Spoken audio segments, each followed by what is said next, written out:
Subscribe करें हमारे YouTube channel साधना gold को और पाएं वीडियोस सबसे पहले। बेल आइकन दबाना ना भूलें। बताओ ये क्या है? क्या है ये? पेन, कलम।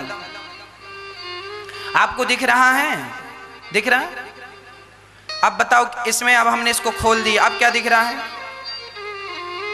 है ना? अब इसका ये हिस्सा भी दिख रहा है जहां से लिखा जाता है। अब हमने इसको ढक्कन से ढक दिया, ये देखो अब नहीं दिख रहा है ना? नहीं दिख रहा है ना? अब आप बताओ, हमने आपको खोल के दिखाया तभी तो आपने देखा। हमने खोल के दिखाया ही नहीं होता तो आप कैसे देखते, है ना? अब हम ही खोल खोल के दिखाएं और सामने वाले से कहें कि तुम अपनी सोच बदलो, तो ये कहां तक सही है? हाँ, आजकल बहुत सारी आज युवा पीढ़ी जो है, आज हम किसी बहन से कहें कि बहन कपड़े पूरे पहन लिया करो, अरे महाराज जी अपनी सोच बदलो, आप अपनी सोच बदलो। अच्छा ठीक है, हम अपनी सोच बदल लें तो आप ही जरा अपनी सोच बदलो। अभी हमने इसको खोला, अब आप मत देखो, मत देखो, इससे क्या पॉसिबल है? आप ही खोल खोल के दिखाएंगे तो देखने वाले का जा क्या रहा है? इसीलिए कहा करता हूं कि मर्यादा में रहना सब प्रकार से सही है। अमर्यादित ये हिंदुस्तान है।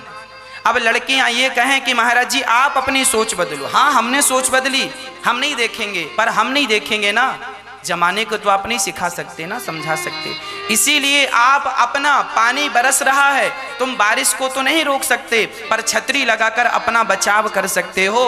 आज समझदारी यही है कि शरीर में कपड़े ऐसे पहने जाएं जो मर्यादित हों।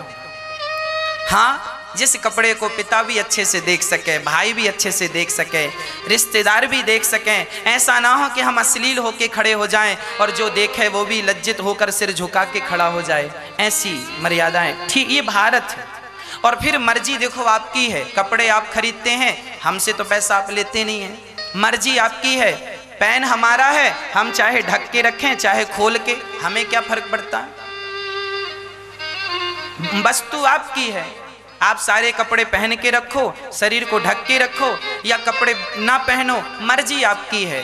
पर जो मर्यादा है वो भारत की मर्यादा है, उसका आप सभी को, हम सभी को, ये हमारी जिम्मेदारी। ये देखो व्यास गद्दी है, व्यास पीठ है, यहाँ खड़े होकर मैं नाच भी तो सकता हूँ, पर मैं नहीं नाचता क्योंकि मुझे पता है कि ये मर्यादा के विरुद्ध है, ये मर्यादा के विरुद्ध है। मैं, ये व्यास गद्दी भगवान की गद्दी है, यहाँ बैठकर मैं केवल आपको सही उपदेश कर सकता हूँ, सही राह दिखा सकता हूँ। यहाँ बैठकर मैं किसी को गालियां नहीं दे सकता, ये इस गद्दी की मर्यादा है। यहाँ मर्यादित बात होंगी, अमर्यादित कुछ नहीं होगा। हाँ, तो एक मर्यादा है। गांव की 70-70 साल की बूढ़ी अम्मा घूंघट लेके चलती है। हम ये नहीं कहते कि आप भी घूंघट लेके चलो, हम ये कहते हैं कि बहुत मर्यादा में रहो, अच्छा है हम सबके लिए, है ना? किसी भी प्रकार से मर्यादा का उल्लंघन ना हो। मर्यादाओं का उल्लंघन होता है ना, लक्ष्मण जी ने रेखा खींची सीता के लिए, मैया इस मर्यादा में रहना। लक्ष्मण जी सीता माँ को एक मर्यादा की रेखा में बंद करके गए थे ना कि माँ लक्ष्मण रेखा पार ना करना, क्योंकि जंगल है, बड़े बड़े निशाचर हैं, बड़े बड़े राक्षस हैं और बड़े बड़े दुष्ट यहाँ भरे पड़े हैं। तो माता सीता, माँ आप इस रेखा के अंदर रहना, इस मर्यादा के अंदर रहना। सीता जी बोली ठीक है मैं मर्यादा में रहूंगी।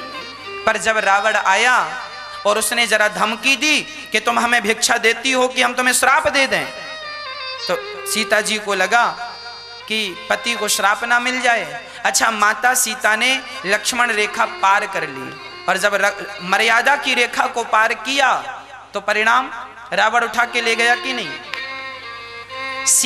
स्त्रियों को आज नहीं, सतयुग, त्रेता और द्वापर में भी खतरा था। इसीलिए अपने आप को छिपा के रखना चाहिए, है ना? छिपा के रखना चाहिए। एक सज्जन हमसे बोले महाराज जी घूंघट परंपरा तो बिल्कुल गलत है। हमने कहा देखो गलत तो थी घूंघट परंपरा, लेकिन अभी कोरोना ने फिर से घूंघट परंपरा चालू कर दी। अब सभी लोग मास्क लगाए घूम रहे हो, ये घूंघट परंपरा नहीं तो क्या है। यदि तुम अपनी मर्यादाओं को छोड़ दोगे ना तो प्रकृति कहीं ना कहीं से तुम्हें अपने हिसाब से बना लेगी। कितना भागोगे, कब तक भागोगे? अब मुंह छिपाए घूम रहे हो कि नहीं? हाँ या ना? जहां जाते हो मुंह छिपाए जाते हो। हमारे बुजुर्गों ने जो परंपराएं बनाई थी, घूंघट परंपरा सीता जी के जमाने में नहीं थी। सीता जी के जमाने में घूंघट परंपरा, हाँ सिर में पल्ला होता था, सिर में यहां तक साड़ी होती थी, लंबा घूंघट नहीं होता था। लंबा घूंघट डालने की जरूरत भी नहीं है, मैं ये नहीं कहता लंबा घूंघट डालो ना।